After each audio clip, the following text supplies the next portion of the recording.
Hey, it's Jess and Melissa at Bodify Academy, and so today we just wanted to give a few highlights about do's and don'ts with working with family members. So what's a do, Melissa? So a do is pick your lane and stay in it. Play to your own talent. So there's certain things that I love to do in the business that Jess hates and vice versa. And whenever we try and cross into each other's lane, that is usually when a fight happens. I clearly remember making Melissa do something on video early on, and maybe 30 seconds into the video she just started bawling and she was like, I'm not doing this. And it was very clear that I did not get to make my sister do things that she didn't want to do. And now I'm here doing a video, so Yes, that works out. Look at all that progress. Something else that I think is a little bit more rudimentary but important is actually having a legal agreement. It's similar to a marriage, right? You start out, everybody's clear, it's kumbaya, everybody loves everybody, but at the end of the day, things can change. People's lives can go in different directions. They can want a different exit plan, different scenarios can happen, and so to have those really detailed out, just make sure that you can keep that integrity of your relationship and the business won't ever come between you and that family member. Yes, we've given the lawyers lots of money over this stuff, but Love lawyers. It's a good thing. So another thing that you do want to do is you want to treat your family member like any other team member on your business.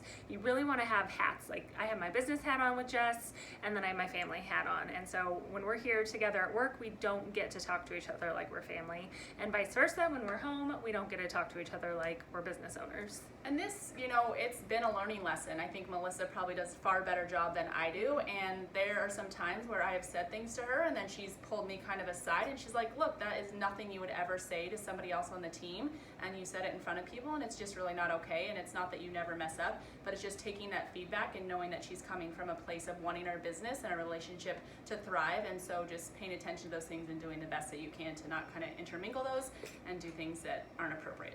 All right, Jess, what's the next do? The next do is have clear guidelines about time off, about how money's getting divided up, about roles, because I think if you don't have that, then it's kind of just easy to do your own thing and not really assume if someone is on board with that. Prime example, when it was just my sister and I and Haley, Melissa always showed up 30 minutes before the first consult, and so I was like, oh, she likes to show up early. I guess I'll just saunter in exactly at 9 o'clock or a little bit after. And it was a year later when she was like, oh my God, you never show up on time. I'm like, well, you like being here. And so those guidelines are really clear to know, again, what's appropriate and what's not for each person. I think having a business coach is kind of like having a family therapist here at the office. For us, it's been instrumental in making sure that we have a relationship, that we can talk about the issues that we're having business-wise, and I think it's just been really great for us. Yeah, and also that outside perspective, right? We see each other all the time. We travel together, our husbands hang out together, and so sometimes just having that extra voice and not kind of getting caught up in your mind trash can be really helpful. So some of the don'ts that we would say are, I think, kind of airing out your dirty laundry in front of other staff members. I think it's not just with family. I think that's with anybody. We've always really, gone by the byline of praise in public and kind of correct in confidence or in private. And again, this was a learning lesson for me. I don't get to say things that are frustrating me about Melissa in front of anybody else, because that's just not the perception that we want to give our team.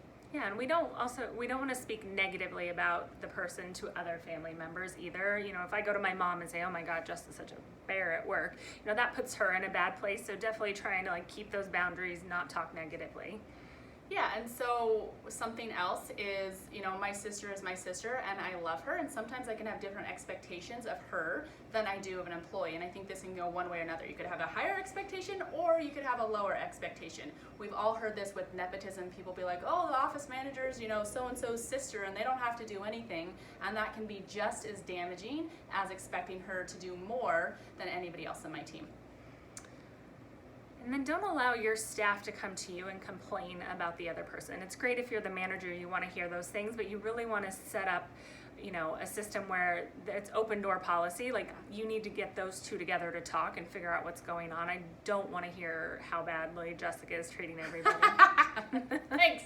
Just kidding, doesn't happen. Yeah, you just want a culture of confidence and openness.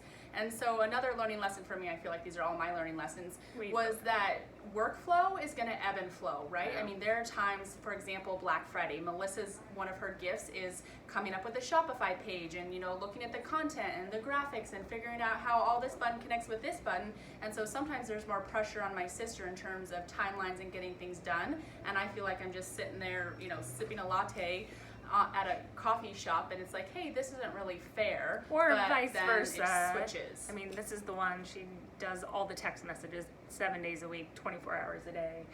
Emails, she's responding to clients while I'm sitting and having my latte. So it will ebb and flow. Yeah, and so again, I think looking at those gifts and kind of separating them out, but the reason that one's so important is you don't want resent, right? So especially for Miss Melissa and I, we share Bodify 50-50. So if I'm constantly feeling that Melissa isn't pulling her weight or vice versa, that eventually is going to erode the trust, it's going to erode the business, there's going to get resentment, and things are just going to start falling apart, and your team is a reflection of you. So if the 2 leaders or the 3 leaders or the 4 leaders or whatever start falling apart, that's just going to have a ripple down effect, and you're going to see a tremendous downshift in the success of your business. Yeah, so well, thanks for joining in. This is just the do's and don'ts of family business. We highly recommend it.